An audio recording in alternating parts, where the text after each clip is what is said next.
I'm Katie Parenti. I'm the CHRO at Allspring Global Investments. We are an asset management firm that was born out of a divestiture by Wells Fargo. So Allspring was formerly known as Wells Fargo Asset Management. Wells Fargo sold the business to two private equity firms effective November of 2021. And so we now fondly refer to ourselves as a startup at scale with about 1,500 people, 1,500 employees globally, and north of $400 billion in assets under management.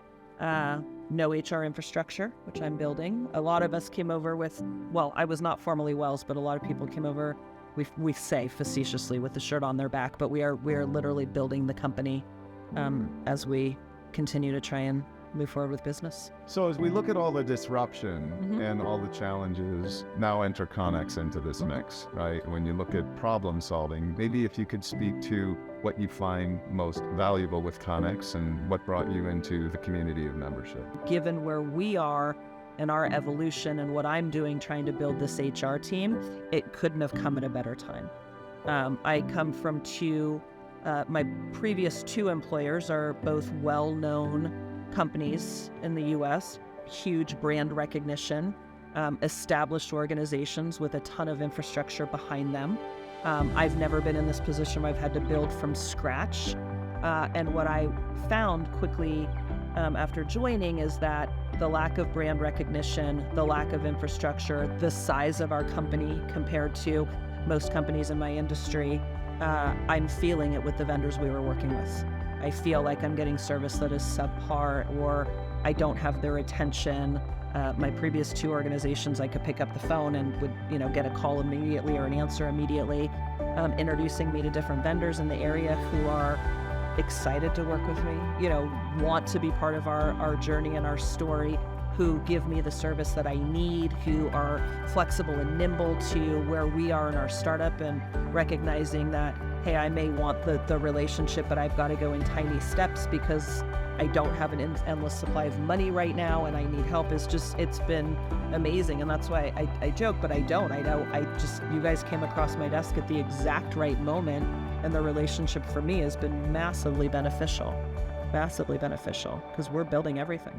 Yeah, you are. So maybe if you could dig underneath the hood a little bit relative to those conversations. So we'll start there, maybe we'll go over to community next, but let's talk about the partners, right? Yep. Because in your world, Google, right? Or to your point, knocking on door, yep. And no disrespect to people, that's their job. However, there's just only so much bandwidth for a senior executive like yourself. Right. So can you talk to the approach of those conversations that you have with Connex, right? The preparation, the thought that goes underneath it, and how that's time efficient and perhaps the outcomes. Yeah, I feel like I'm going to underestimate. I don't do a lot of preparation, to be honest, in terms of going into my conversations with Connex, which is one of the big selling points for me. Right, I'm going at 1,000,000 miles an hour. I've got a long list of all the things that I need to do. I do think about, okay, what can I do next time I talk to Connex? Or I do keep a running list of things I want to talk about. But Andrew makes it so easy for me when I see the call coming up, because we just talk and he'll just say, what are the top 3 priorities? And it's very seamless. It's very it's very easy. And it's low effort on my part. It's not one. There was one that I met with that we immediately both agreed in the beginning probably wasn't fit for purpose with our size and what we're doing and what they offer. It was still a great connection to have because we may be able to use them at some point down the road. And the conversation lasted 7 minutes. Great. I just got 23 minutes back in my day that I can use more effectively, and so it was a nice little surprise in that instance. But every other conversation has been spot on to what I want. I like the approach that I get the write-ups before they come in so I can read about the company. We don't waste, 7 of our 30 minutes going through introductions and niceties. Everybody has been spot on in terms of what I need and what we're looking for and being fit for purpose for our size and our scale. I have not signed any contracts yet, but I've only been working with you guys for about 6 months or so, and we're getting close on, I think, 2 or 3. It was really nice to have them here in person and meeting them. There's some that I genuinely want to be friends with outside of this, and I think we will be. But yeah, I'm really just overwhelmed with gratitude and been so pleasantly surprised with the whole thing so far. And I'll be even more excited when we sign some contracts. A lot of the space that you guys have been helping me with is in the total reward space. Due to some unforeseen health issues, my head of total rewards had to resign in November when I was 2 months into the job, 3 months into the job. So I had to put some things on hold. My new head of total rewards just started last Monday. So he's on business day 9, and on business day 6, I had already reached out to some of the people I had put on ice when my previous person had to leave, and said to Jason, you're new, it's okay, we'll figure it out, but I want you to meet these vendors because this is some stuff that we need to move pretty quickly. And he has equally been like, wow, I would have never known this company. I hadn't heard of this company before. And both he and I are adjusting from larger, more well-known companies to not needing or creating a dependency on the large consultant firms. Fantastic. Yeah. So let's dive back into community now, because again, your busy schedule, being at the top of the food chain in the organization, right? Where do you go when you have challenges and needs? Maybe if you can talk to, because there's a lot of opportunity for an executive to be a part of associations. There's tons of associations and organizations out there, right? But having a closed community where people that you are reoccurring and have recognition and relationship with, what has that meant to you relative to feeling safe and trusting of your peers' counsel, advice, and just think tanking?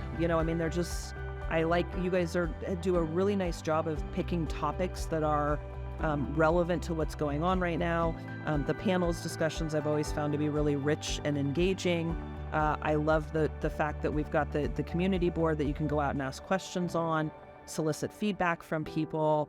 I consider myself pretty fortunate in my personal networks that I have and people that I've worked with over the years.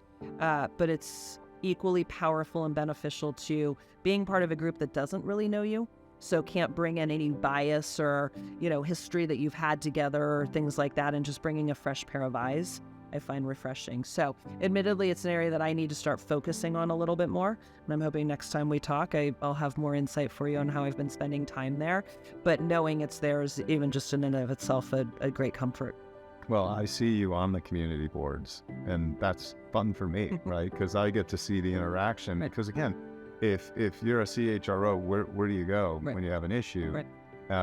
You're going to go to LinkedIn? Where are you going to go, right? So to be able to it's fun to see in real time you guys helping each other out and coming up with solutions and answers so that you can have an answer for your board, or you can have an answer for your CDO, or whatever it is that you're looking for. So. And it's really easy to get stuck in the weeds in your own industry. I've only worked in the financial services industry. All of my network is from the financial services industry.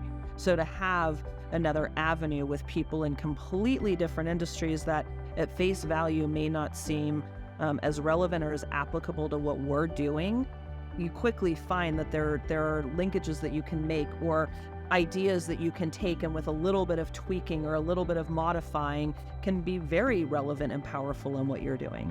So it's really helpful. And it's served me well in a couple of times too, when I've been able to say to my CEO or the board or my COO, hey, here's what I'm seeing in other industries. We're not unique in this challenge. We may be unique in how we have to address it. More so, I find that a lot. I'm in the Bay Area, so a lot of what I get from my employees is, how come Google can do that and we can't? And my number one answer usually is, Google's not regulated the way we are, right? The tech industry doesn't have the OFCCP or FINRA or pick your regulator. So I'm glad that Google can let their employees work from anywhere in the world. I can't let you go set up in Qatar, which I literally had that question. I can't, no, you can't go hang out in Costa Rica. I'm sorry, but there's a reality to ours. So it's helpful to be able to draw on people in other industries to see what we can do and not do.